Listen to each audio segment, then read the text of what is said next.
Кыргыз жерин жанындай сүйүп, ага өмүрүн берүүгө даяр кылып тарбиялап өстүргөн энелерге айтарым: сиздер чыныгы баатыр уулдарды төрөгөн экенсиздер.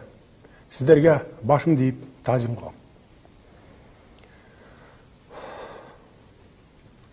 Алардын ар биринин эрдиги Кыргызстан элинин эсинде түбөлүккө сакталат.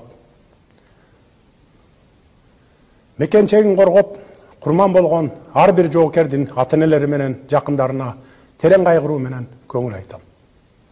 Кайрат кылыңыздар. Баатыр уулдарыбызга бүгүн бүт Кыргызстан эли башын ийип таазим кылып,